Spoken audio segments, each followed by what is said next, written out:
noite com Jesus Cristo. Vamos ficar de pé. E eu vou usar a mesma frase que o irmão Branham usou na mensagem Paulo, um prisioneiro de Cristo. Foi nessa cartinha a Filemon, que é composta de um capítulo só, né? Então, nem se diz capítulo primeiro, porque é um capítulo só. É Filemon, verso 1. Paulo, prisioneiro de Jesus Cristo. E o irmão Timóteo, ao amado Filemon, nosso cooperador. Senhor, nós pedimos a Ti aceitar a nossa gratidão por podermos estar aqui nesta hora, mais uma vez, de pé, ante a Tua palavra. Nós reconhecemos que temos formado o corpo mais enfermo que há na terra, porque ele está enquadrado em Isaías 53. Nós reconhecemos isto, e como aprendemos hoje, nós pecamos, o mundo não peca mais. Nós te pedimos então, que venha nos dar a graça de sempre não nos desanimarmos na fé e continuarmos lutando até cair aquele batismo que causará uma transformação de água para vinho, porque o vinho bom vem por último. Aquela transformação que veio a Abraão e Sara, quando eles, cada dia que passava, perdiam mais a sua condição. Te pedimos isto em nome de Jesus Cristo. Amém. Assentai-vos, irmãos. Às vezes eu fico pensando como uma carta dessa aqui, expondo seus problemas. Bom, o mínimo que essa irmã enfrenta, ela considera o mínimo. É criar filho de amante do seu marido. É ter um terreiro de feitiçaria, de macumbaria dentro da sua própria casa. É seu marido tendo a sua própria irmã como amante dentro de casa. E assim por diante. Então nós encontramos outras pessoas tão tristes, tão desanimadas, tão aflitas, quase que indo a pique por coisas muito menores. Muito menores. Mas é assim mesmo, nós somos exigentes. Eu sempre lembro do passageiro do Boeing. Entrou num Boeing, num voo comercial, o passageiro é exigente. Sob toque de uma campainha, ele exige. E com razão, ele tem direito, ele paga uma passagem especial para voar com todo o conforto que a companhia lhe deve.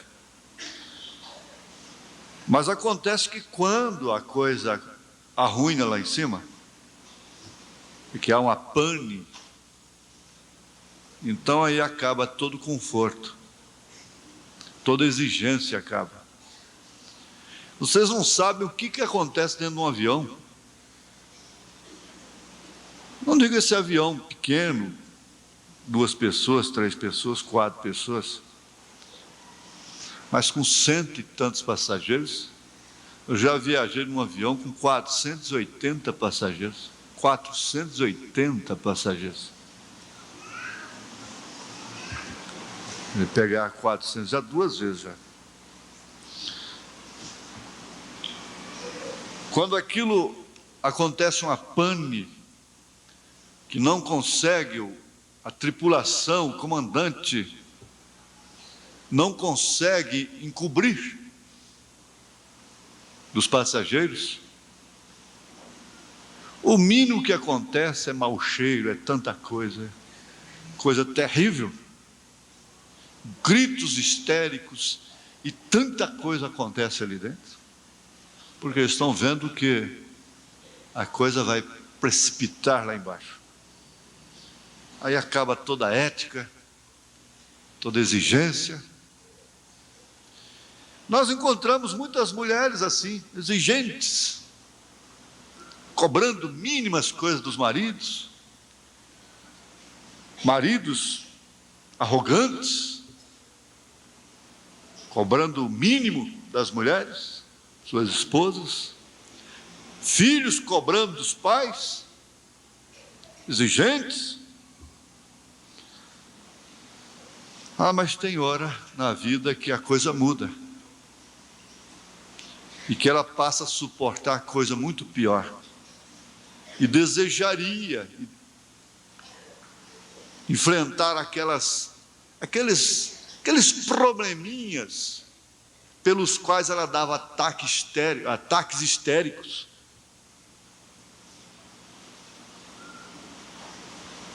Falavam a noite toda.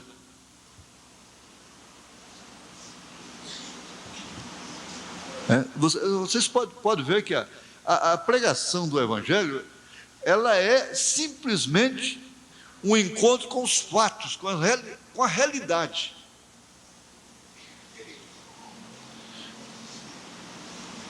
É simplesmente isso. O Evangelho é uma luz que mostra o que nós somos, onde nós estamos.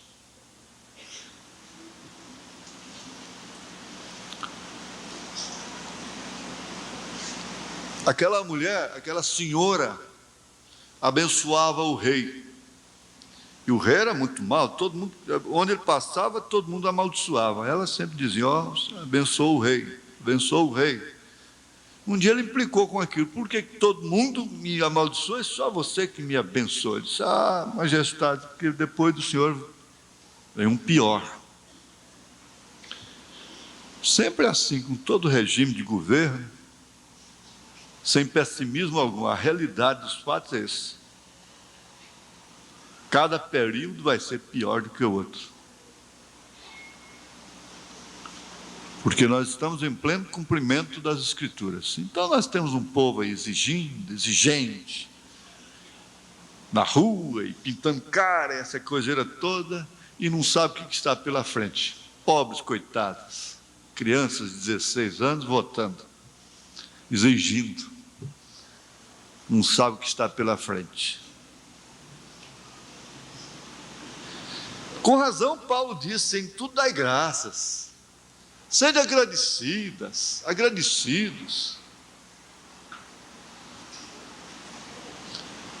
porque dias virão, em que nós vamos talvez até suspirar, como Davi suspirou, por aquela fonte que naturalmente se tornou comum para ele, porque ele nasceu, ele se criou ali, junto dela, pode-se dizer. Mas um dia ele suspirou por ela. Agora há pouco, uma mãe ali, me mostrou fotos de sua filha com um câncer na boca, caroção no rosto.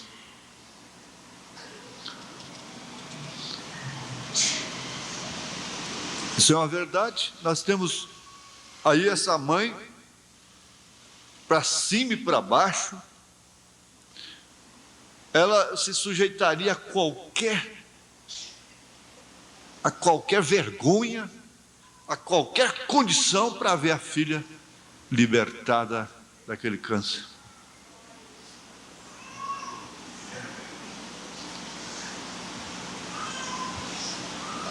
Nós estamos com saúde, começamos a abusar dela.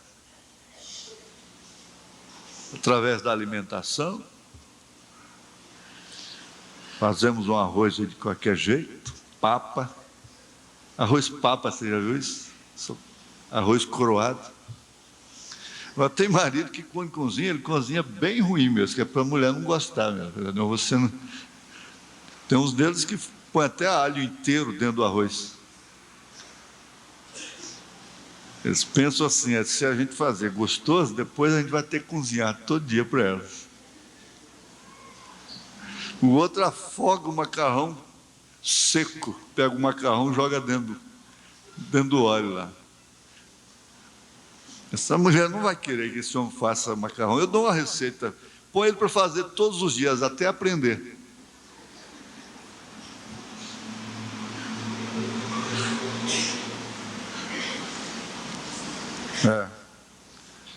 Mas é assim mesmo que é a vida. A vida é composta dessas coisas, não é? O corpo humano, gente, toda a realidade, tudo que está relacionado ao seu corpo, começando pelo suor, envolve toda a humanidade. Não é o americano fede igual o brasileiro mesmo. E se brincar, fede mais, porque tem mais banha. O cadáver do rico fede mais do que o do pobre, porque o pobre está magro.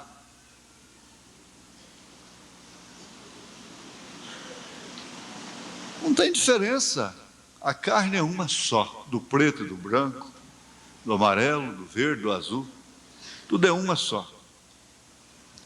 72 horas começa a exalar a pior carniça que existe, que é a do ser humano.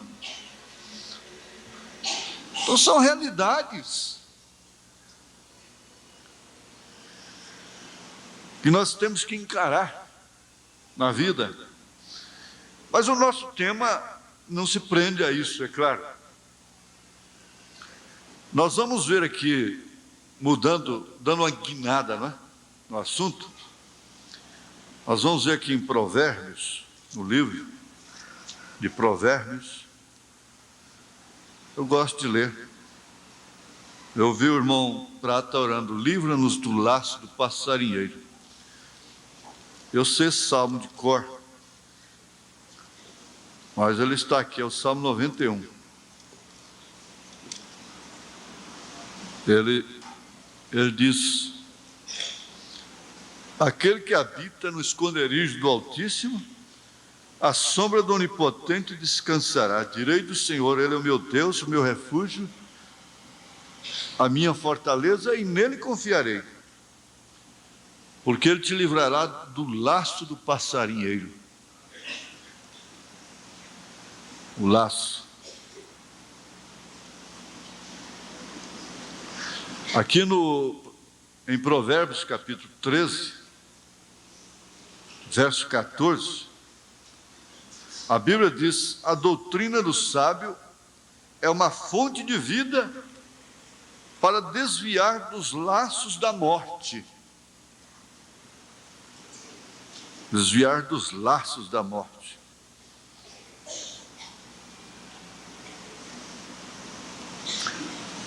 E ele próprio traz um conselho ao mancebo, no capítulo 6 de Provérbios, a partir do verso 20. Ele diz: filho meu, guarda o mandamento de teu pai e não deixes a lei de tua mãe. É claro que Salomão, ele está falando ao filho da sabedoria. Isso é a sabedoria falando. Porque eu não sou sábio, mas sou filho da sabedoria.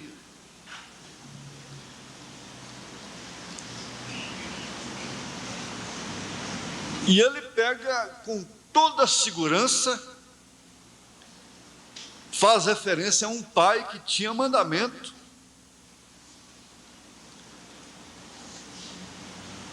qual o filho deveria guardar.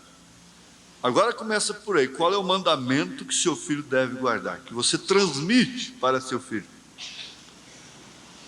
E qual é a lei que a mãe estabelece dentro de casa?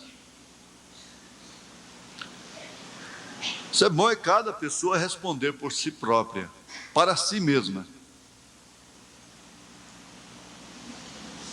A meditação nunca deve ser em relação a terceiros, deve ser em relação, em primeiro lugar, em relação a si próprio. Assim deve ser a meditação. Para Salomão dar um conselho deste,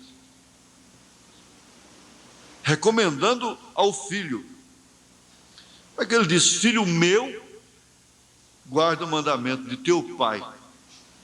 Isso é a sabedoria. E não deixes a lei de tua mãe.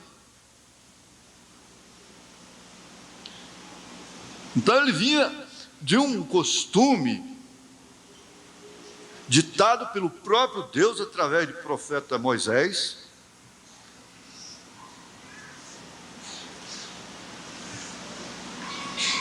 num povo que o pai tinha lei em casa, tinha mandamento, e a mãe estabelecia a lei. A questão está todinha nisto, está presa nisto. O profeta irmão Branham disse que se o pai está puxando para um lado, a mãe para o outro, o que vai se esperar daqueles pobres filhos? Quando a mulher está puxando para um lado e o homem puxando para o outro. De todos os modos, foi um casamento misto. Ele pode ter sido na lei, pode ter sido na igreja, no mesmo batismo, mas ele foi misto em seus princípios.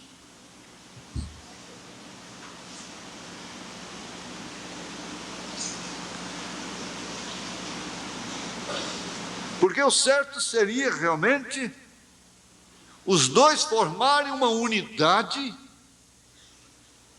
conforme as Escrituras, para quando o filho nascesse, já nascesse sob aquela atmosfera de unidade.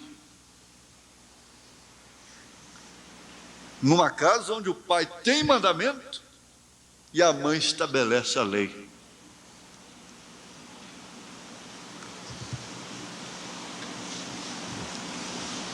Porque se a mãe não estabelece a lei, que o mandamento traz para dentro de casa, é como uma represa que você faz e vai estancando a água, mas ali tem um buraco, um ladrão.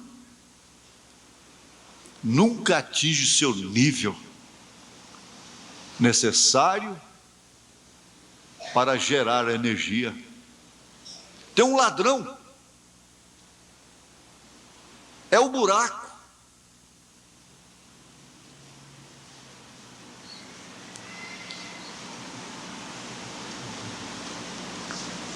Agora ele continua, veja só: ata-os perpetuamente ao teu coração e pendura-os ao teu pescoço. Isso é que você tem que pôr no seu pescoço. Quando caminhares, isso te guiará. Quando te deitares, te guardará. Quando acordares, falará contigo.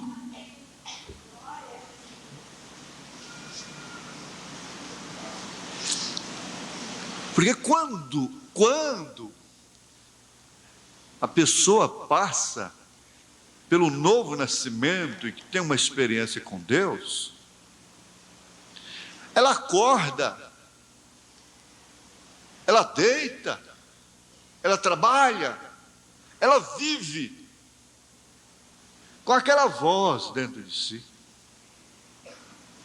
É uma sintonia direta, ininterrupta. É a FM de Deus, ligada dia e noite. Porque o mandamento é uma lâmpada e a lei uma luz. Veja só o que a Bíblia diz a respeito do pai e da mãe. O mandamento é uma lâmpada e a lei é uma luz. Se naquela casa só tem o mandamento, não tem a luz, ou se tem só a luz e não tem o mandamento, veja. E as repreensões da correção são o caminho da vida.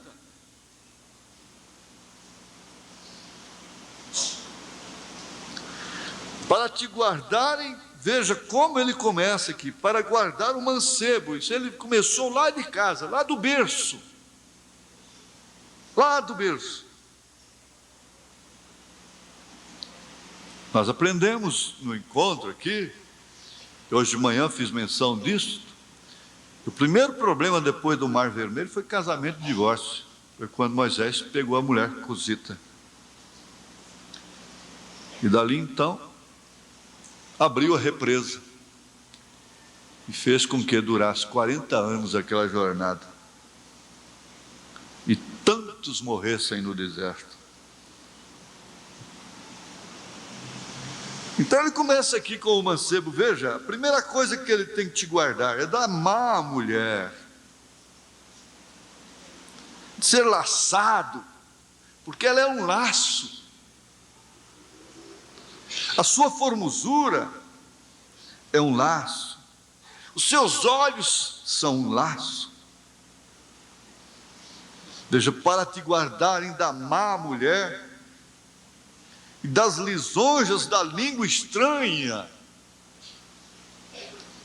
É claro que ele vai direto na prostituta, mas a má mulher não está somente lá. Se estivesse somente lá, seria tão fácil, seria tão bom. Seria tão seguro até, porque ele teria que ir lá, no antro da prostituição.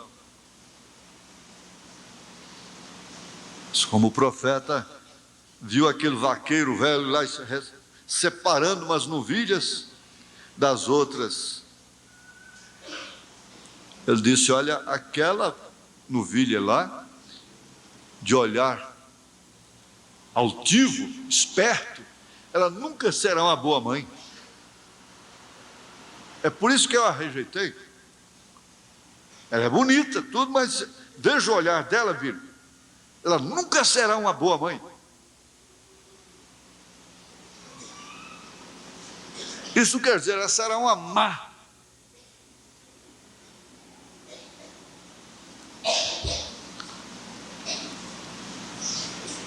Ele disse aqui, olha, não importa que um culto da noite tome ritmo de palestra. Ele disse assim, que aquele que encontra uma mulher, encontrou uma boa coisa. O irmão Branham diz que Deus, depois da salvação, a melhor coisa que Ele tem para dar para um homem é uma mulher. Depois da salvação.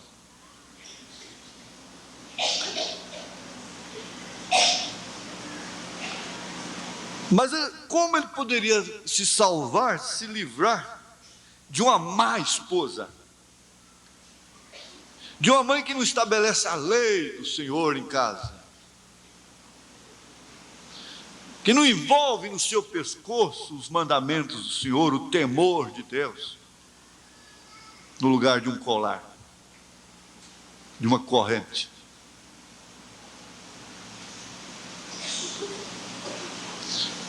Uma mãe que não corrige, diz o profeta, não é uma boa mãe. Se não é uma boa mãe, é uma má. Aí vem um cacófono, né? Mamãe. É uma má mãe.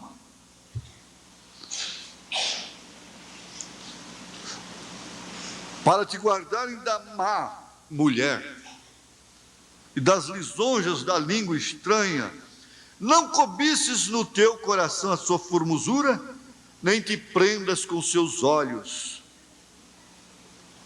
Porque por causa de uma mulher prostituta, se chega a pedir um bocado de pão, e a adúltera anda à caça de preciosa vida. Agora é importante lembrar que a mulher na Bíblia aqui fala de igreja também. É um tipo da igreja. Tomará alguém fogo no seu seio, sem que os seus vestidos se queimem? Ou andará alguém sobre as brasas, sem que se queimem os seus pés? Assim será o que entrar a mulher do seu próximo. Não ficará inocente todo aquele que a tocar.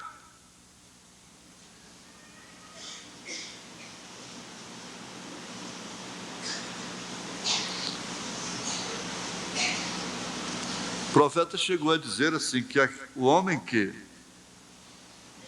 sai com uma mulher casada, ele merece ser castrado em público, de público. O irmão Branham disse.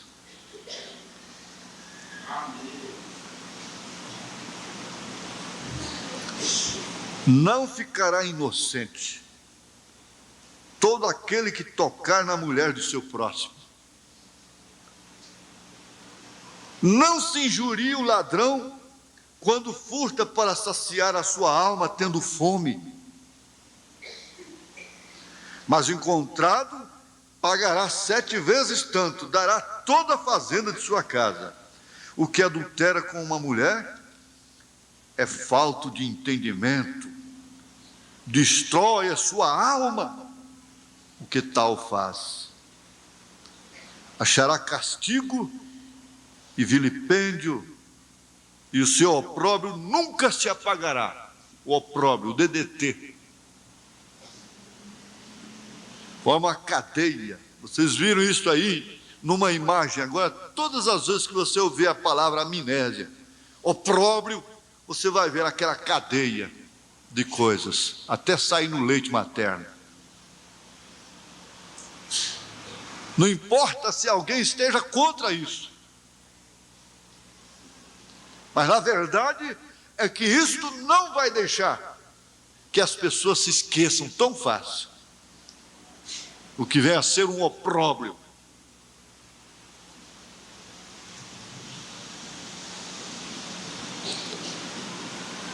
Sabe por quê? Porque furioso é o ciúme do marido, e de maneira nenhuma perdoará no dia da vingança. Nenhum resgate aceitará, nem consentirá ainda que multipliques os presentes.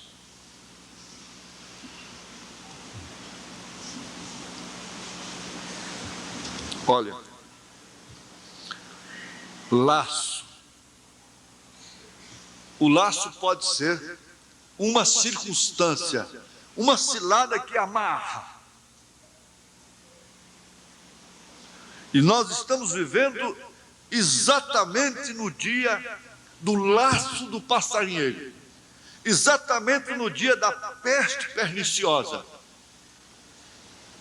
das setas que voam de dia e da mortandade que assola à meia-noite.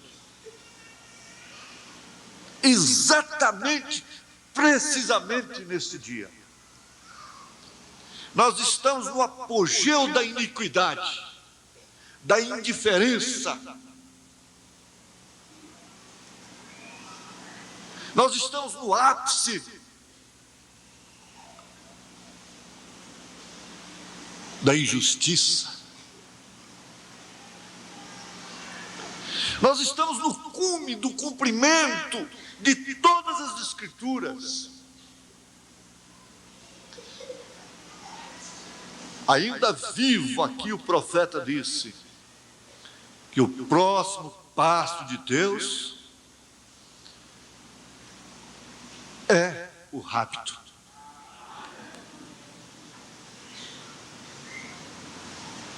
Olha, entenda por favor, preste bem atenção, o próximo passo de Deus é o rapto.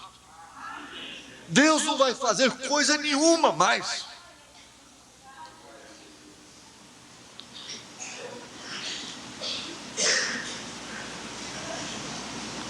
O que Ele vai fazer agora? A próxima coisa que você está esperando Deus fazer uma obra. E nas reuniões de profecias pentecostais, eis que eu vou fazer uma obra. Que obra? Não tem mais obra, não. A obra Ele fez, enviou um profeta. A próxima obra, o que significa o próximo passo, é o rapto, é o arrebatamento. O profeta diz: você vai ficar ali com suas razões, com as suas explicações, com as suas justificativas. Ah, foi a mulher que tu me deste. Ah, foi o marido que tu me deste. Foi a serpente. Foi a circunstância. E como é que eu vou fazer? Lança no rosto daqueles que, sem poder solucionar os problemas, estão em desespero às vezes e não sabem explicar, não tem como explicar, não quer ver os seus queridos comprometidos, laçados, amarrados, enredados, e com as mãos nas cinturas, pergunta: o que você quer que eu faça? Você quer que eu mato?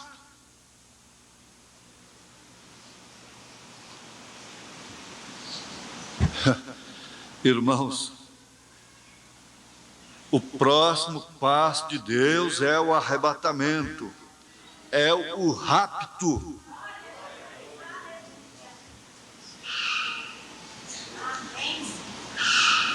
Não é questão de medo do inferno.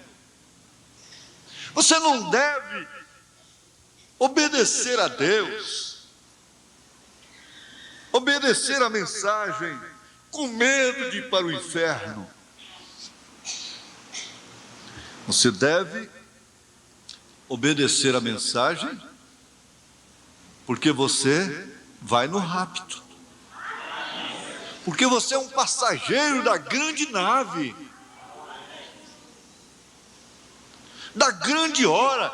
Se você paga passagem de avião, pode ser a circunstância em que você tiver, se não chegar no tempo próprio, na hora exata, você vai ficar, com todos os seus motivos e razões.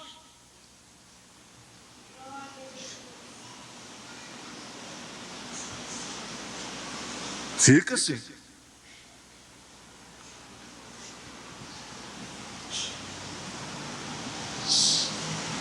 Nós estamos vivendo a era das circunstâncias. A fome é uma circunstância que leva ao laço.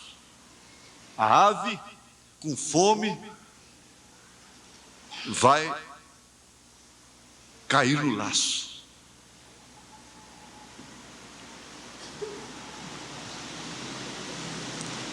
A ave.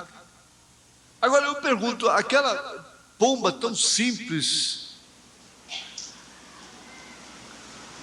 depende unicamente daquele montinho de milho que encontrou ali num caminho dentro do mato? Será que ela não pode analisar e pensar assim: desde que eu nasci, nunca encontrei um monte de milho assim, tão fácil. Se ela tivesse entendimento para pensar assim: eu nunca encontrei um monte de milho tão fácil.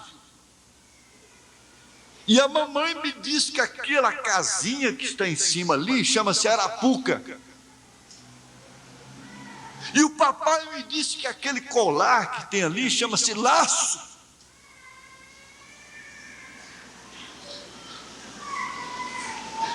Se eu não comer daquele monte, eu vou morrer de fome.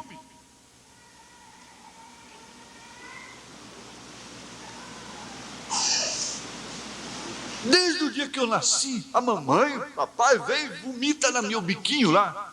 Nunca tive fome, nunca passei fome.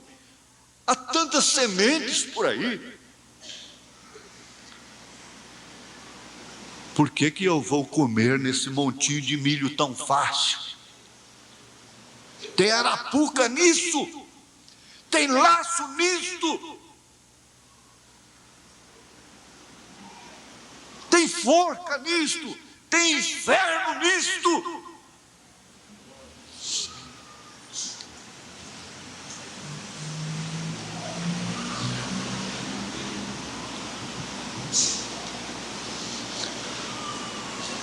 Se você não é prudente, se não trabalha, se não exercita, se não usa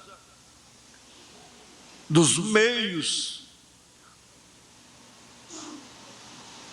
estabelecidos pela própria desorganização que a nação vive, você vai ser enquadrado como um desordenado. É uma fogueira. Estamos precisando do quarto homem. Veja, o tanto que uma circunstância amarra, que Satanás será amarrado por uma cadeia de circunstâncias. Não há corrente, não há corda, não há prisão que possa amarrar Satanás. Ele será amarrado por 1000 anos por uma cadeia de circunstâncias, porque ele não vai encontrar a quem ele possa usar. Satanás vai ficar 1000 anos sem matar, sem roubar, sem fumar, sem prostituir, sem beber.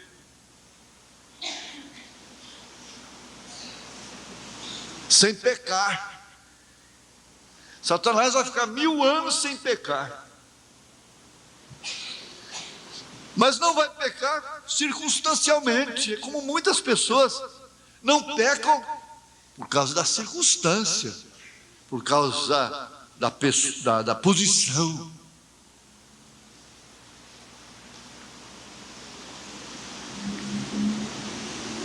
Hoje não se pode falar mais por falta de oportunidade, porque a oportunidade está dentro de casa.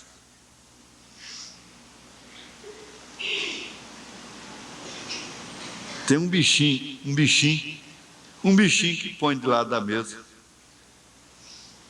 Esse bichinho ele fica descuidado. Os pastores e o povo todo está mais com atenção no bichão, que é a televisão. E tem outro bichinho bem menor que a televisão. Esse bichinho é terrível. Esse bichinho, você sabe o nome dele, não sabe? Sabe? Quem não quer, quem não tem, está doido para ter.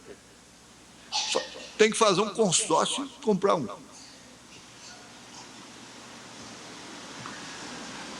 Esse bichinho, como é que é o nome dele? Hã? Telefone.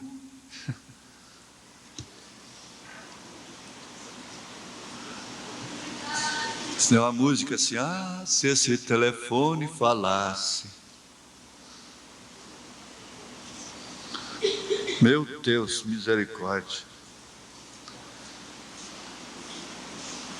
É o telefone que põe ela lá. É o telefone que põe ele lá. Mas como eu vou tirar isso de casa? E o bem que ele faz? Um irmão disse, irmão Branham, eu acho que a televisão é uma desgraça. Quem sabe ele, porque ele sabia que alguns irmãos tinham, não é? O irmão Branham disse, eu também acho, irmão, só que o telefone também é uma desgraça. O jornal também é uma desgraça. As revistas também são uma desgraça.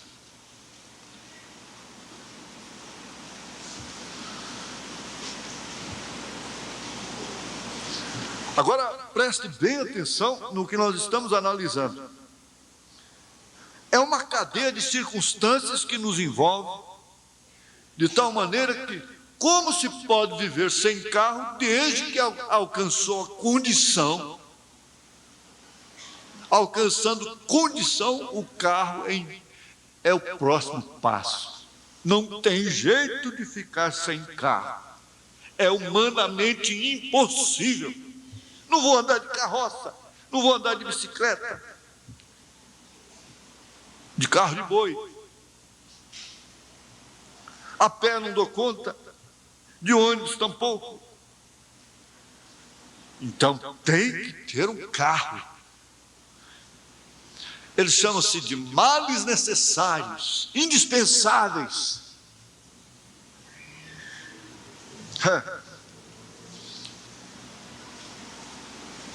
Nós temos na Bíblia o caso de Raabe, que se salvou por causa da circunstância. Isso aí é o outro lado da coisa. Porque Raabe, pela circunstância que ela tinha na sua vida moral, foi a sua circunstância moral que permitiu que ela recebesse os espias de Israel em sua casa. Isso quer dizer, não defendendo essa condição dela, que se ela fosse uma senhora casada, ela jamais poderia receber 2 homens estranhos na sua casa, escondê-los e salvar assim a sua vida e a vida de seus familiares.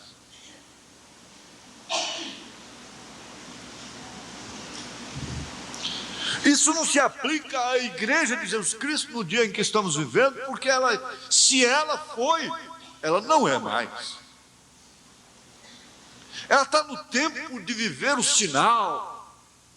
Ela foi resgatada, ela foi redimida, ela foi lavada, ela foi comprada lá no Calvário.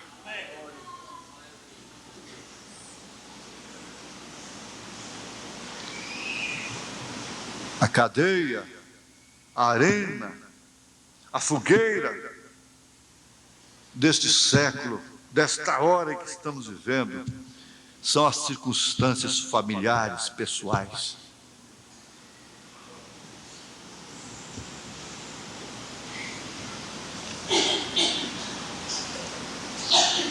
A posição faz um laço tão terrível que o irmão Branham encontrou um rabino. E aquele rabino disse para o irmão Branham: vocês são pagãos, vocês dividem Deus em 3 partes. O irmão Branham disse: não, eu nunca faço isso, rabino. Naturalmente o rabino até estranhou um gentil falando isso, que não cria em 3 pessoas distintas na divindade. Mas aí o profeta diz para ele: só quero que você me diga uma coisa, rabino. Onde foi que Jesus falhou em ser o Messias? Isso depois de lhe perguntar: quando o Messias vier, rabino, o que ele será na terra? Ele disse: Deus, Emanuel, Deus mesmo conosco, não segunda pessoa. Porque eles têm a fé correta. Eles só não sabem que Jesus é o Messias. Eles não podem proclamar. Aí o irmão Branham disse: me mostra onde Jesus Cristo falhou em ser esse Messias prometido. O rabino começou a chorar. Veja só o que a circunstância fez com ele. A cadeia, o laço da tradição fez com ele. Ele começou a chorar e balbuciando disse: se eu pregar isto aí, eu vou mendigar o pão. Por quê? Que medo é esse de mendigar o pão? Que medo é esse de faltar o pão? Não conhece a oração de Abacuque?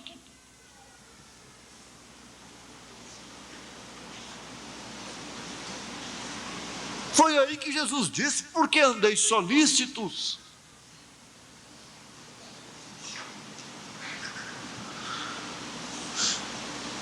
O profeta disse para ele: pois eu preferia comer bolacha na margem de um rio do que ter meu nome nesse livro de ouro, ficar preso nessa circunstância. A Bíblia nos mostra um relato daquele mancebo de qualidade. Ele era de qualidade. Isso porque guardava os mandamentos desde a sua infância. Não matava, não roubava, não prostituía e guardava os mandamentos. Mas quando Jesus disse para ele: vai, vende o que tens e venha me seguir, deixa tudo e me siga, ele se entristeceu. O profeta disse que esse é o mesmo que enriqueceu mais e mais, encheu seus celeiros, e Lázaro comia das migalhas que caíam da sua mesa depois. E depois ele foi parar no Hades, sem matar, sem roubar, sem prostituir, guardando os mandamentos. Foi para o Hades, foi para o inferno. Por quê? Uma circunstância lhe prendeu, havia laçado.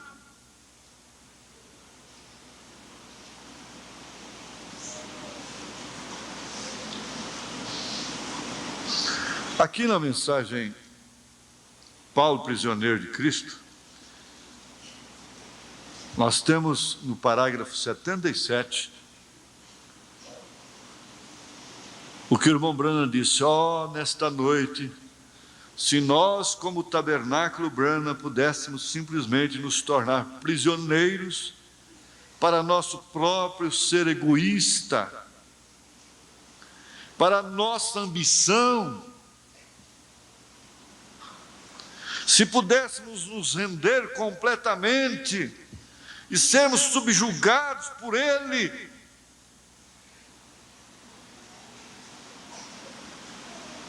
por causa de um pouco de beleza, uma mulher se compromete a sua alma,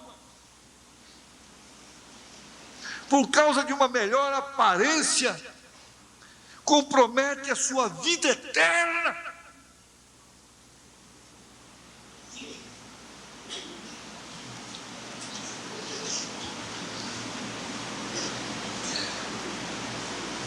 Não. Nós deveríamos nos render completamente e sermos subjugados por Ele.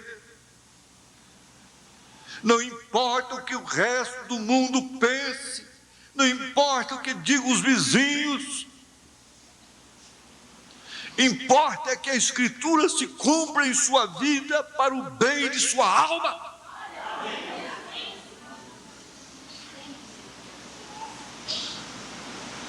Não importa o que o resto do mundo faça, você tem que saber que o mundo está no maligno.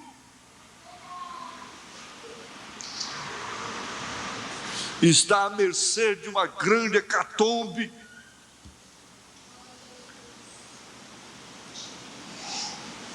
Somos subjugados por Cristo.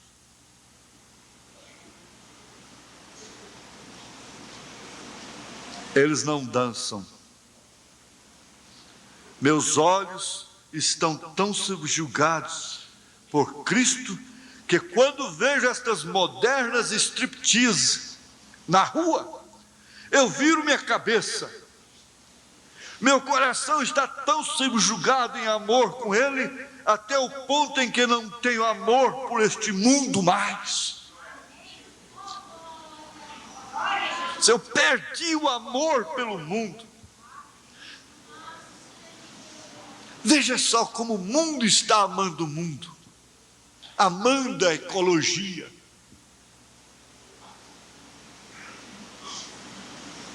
defendendo os direitos humanos.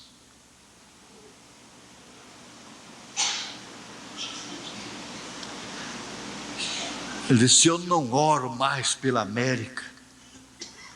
Não há mais o que se aproveitar de uma nação que virou as costas para Deus e crucificou a Cristo novamente. Então o resultado estamos gemendo, sofrendo por causa de filhos da ira. Estamos sofrendo, sendo censurados, julgados, por causa de mulheres que nunca foram eleitas. Simplesmente por causa da sociedade, da lei social. Lei social não quer dizer lei moral. A lei social é imoral. E mulheres têm que sofrer injustiças de todas as maneiras, por causa de homens que nunca chegarão lá. Por causa de filhos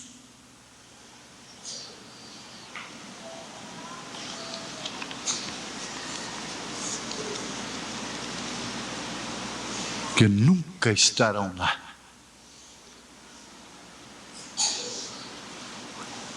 A que hora estamos vivendo? Não se pode fazer nada por uma pessoa sem que se enrede, sem que se comprometa, sem que se meta debaixo de seus opróbrios, sem que se comprometa. Não há nada. Parece que não se pode salvar um náufrago sem morrer com ele.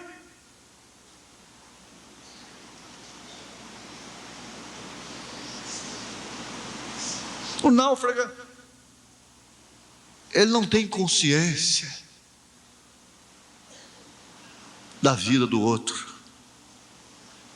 Se ele te agarra, você vai morrer com ele de todos os modos.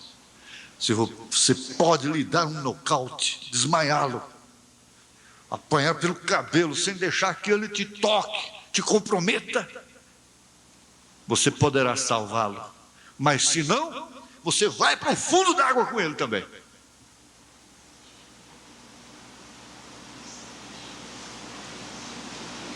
Ele não tem consciência, não tem respeito.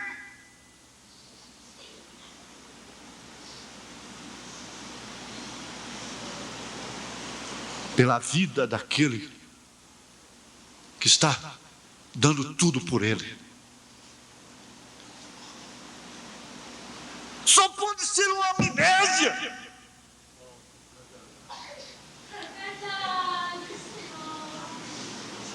A inconsciência está grande demais.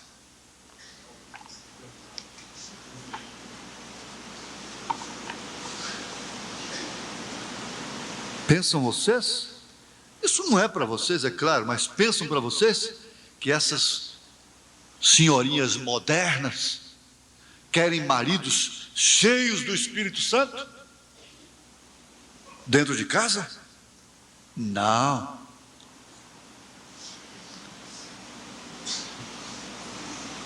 Não querem, não. Pensa que esses senhorinhos querem de fato mulheres cheias do Espírito Santo? Eles não querem. Eles querem uma religiosa. Elas querem um religioso. Ninguém sabe ouvir não dentro de casa. Só tem que ouvir sim. Sim, sim, sim. O pai não pode falar não para ninguém. A mãe não pode dizer não. A mulher não pode dizer numa circunstância não para o marido. Não, não, por favor. Hoje não.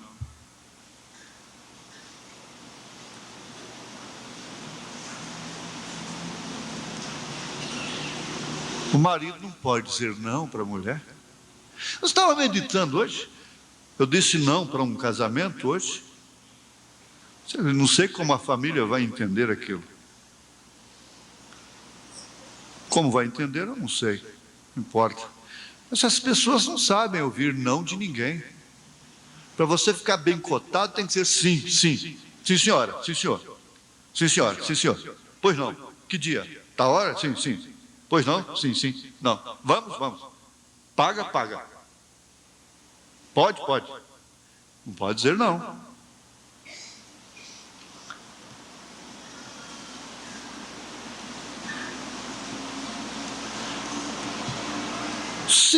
Se o homem que tem a responsabilidade diante de Deus não pode dizer não dentro de uma casa,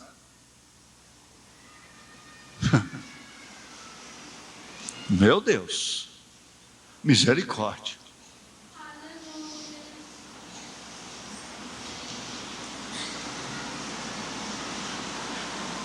Você tem que respeitar os direitos. Tem que ser um pai atualizado, moderno, compreensivo. Senão ele é ignorante, é careta, é atrasado.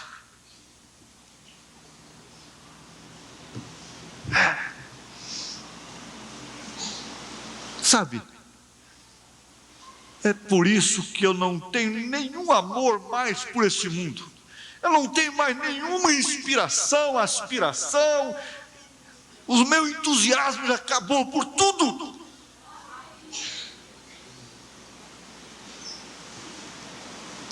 As motivações morreram. Alguma coisa é fabricada, que a gente ainda fabrica.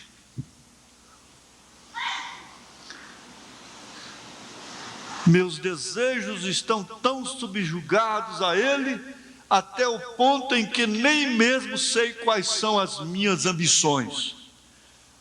Estou parecendo um biruta. Biruta, você sabe o que é biruta? Biruta, o piloto sabe o que é. E não precisa ser piloto para saber, não é, irmão Valdir? Lá no aeroporto tem um birutinha lá, que é para onde o vento toca, ele gira. É um papavento. A gente brincou muito de papavento. Vocês não sabem brincar hoje. Papavento na boca.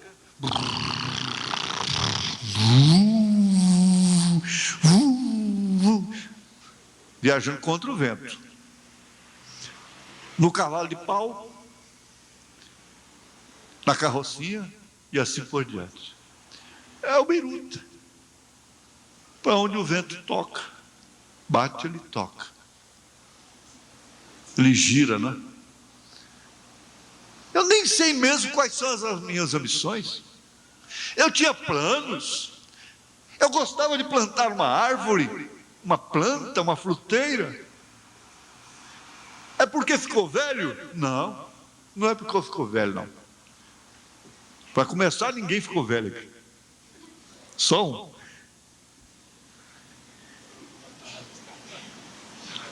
Ele deve estar me escutando de lá, no FM.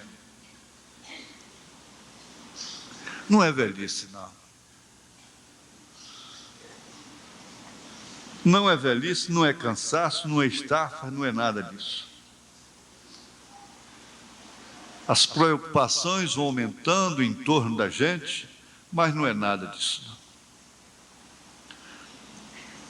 Seria uma decepção, um desmoronamento, a barranca do rio que está caindo, e o rio está sendo aterrado.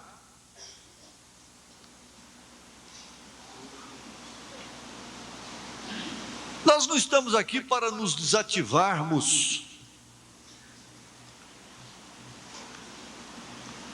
Mas sabe, ainda temos alguma coisa. Outro dia um amigo meu, um rapaz, o pai dele disse, ele está meio chateado aí, porque a moça deu fora nele. Aí depois eu fui conversar com ele e falei, olha, mas ela mostrou que tem boa qualidade, véio. Porque um garotão bonito igual você. Então a moça ainda ter coragem de falar não. Eu dou parabéns para ela. A moça também tem que falar: não, não, não quero. O profeta diz: ela tem que dizer sim ou não. Não, ela também tem que ter não. E isso mostra que ela tem uma boa personalidade, nova ainda. E já dizer não para um garoto tão bonito igual você. E falou: é mesmo, é mesmo, é mesmo. Então, você tem uma fila atrás de você aí, e uma dizendo não para você. Isso é muito importante. Deus honra isto. É simplesmente porque preenche requisitos aparentes, situação financeira e coisas assim, tem que tornar-se o Dom João na igreja. O importante e que todo mundo vai aos seus pés suplicando-lhe. Não, não é assim não. Você vai ouvir não também, rapaz. Isso é bom para você também. E animei ele. Falei: mas talvez daqui uns dias o telefone toca lá, já estou arrependida.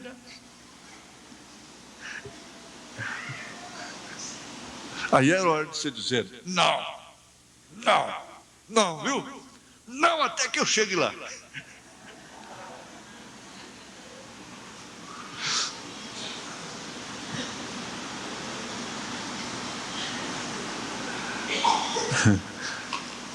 Simplesmente onde quer que me guiares, eu seguirei. Eu tinha um hino que eu cantava todos os dias quando eu ia para a feira: horário marcado, paletó e gravata. Vocês estão pensando que eu uso paletó só agora? Para me enfeitar? Mas eu ia para a feira no ar livre, sozinho, de gravata e paletó. Só que o paletó estava tudo ruído aqui, assim. Cantando: seguirei ao meu bom mestre, seguirei ao meu bom mestre, seguirei ao meu bom mestre, onde quer que for, irei. Então eu cantava que onde ele mandasse, eu iria, mas só que eu olhava só para o lado de Goiânia. Eu estava em Brasília, eu só queria Goiânia. Onde quer que mandares, eu vou. Mas olhava sempre para cá. É porque vocês estavam todos aqui. Aleluia! Glória a Deus! Agora você sabe para onde Deus está me chamando? E eu não vou contar não, depois eu conto. Amém? Amém? Depois eu conto. Aleluia! Graças a Deus. Irmãos, para terminar, para não ser cansativo, mas na verdade é uma reunião de realidade, de se encarar. Você vê que não há aqui fanatismo, não tem nenhum fanatismo. É olhar a coisa como ela é, fato, a realidade. O profeta diz aqui, ele gostava também desses louvores e poesia, ele terminava suas mensagens quase com louvor, não é? Bendito seja o laço que ata nossos corações em amor cristão. Bendito seja o laço que ata nossos corações em amor cristão. Agora, quando a mensagem Envergonhados dele, parágrafo 214. Quer dizer que tem laços benditos, não é? Porque quando fala laço, a gente entende assim sempre como uma coisa má, perversa, que prende, que amarra para o mal. Mas tem os laços benditos. Você olha um para o outro assim e diz: bendito laço que laçou os nossos corações, que nos prenderam um dia,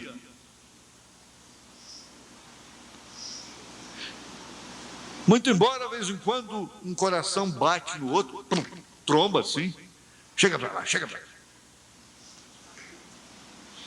Mas não quer de maneira alguma se afastar um do outro, porque tem um laço que não pode ser quebrado, é o laço do amor. Bendito seja o laço que ata nossos corações em amor cristão. O companheirismo de mentes familiar. É como isto acima. Quando nós, estenda o braço e segure na mão de alguém. Pediu o profeta, faça isso. Estenda o braço e segure na mão de alguém. Partimos para distante, agora incline sua cabeça. Isso nos dá uma dor lá dentro, na verdade. É por causa dos laços que nós temos, que nos liga um ao outro. Mas continuaremos unidos no coração e esperando nos encontrar outra vez. Senhor Deus, dá que nós possamos chegar à margem do rio, de mãos dadas, laçados, atados por esse laço do amor cristão. E aí então o Senhor toma, Senhor, essa fé simples dessa mãe em favor da sua filha cancerosa, essa fé simples dessa esposa cujo lar se tornou um terreiro de macumba, e fortalece o seu coração, o seu espírito. E esse quarto homem está com ela dentro da fornalha. E a cura divina passeia no nosso meio. E a certeza da vida eterna. Em nome de Jesus Cristo, ó Deus, Jesus, põe tuas mãos santas sobre todos que estão aqui, que são lembrados nesse instante. Nossos inimigos sejam abençoados na saúde, em tudo que eles necessitam. Todos aflitos e necessitados sejam encorajados na fé, em nome de Jesus Cristo.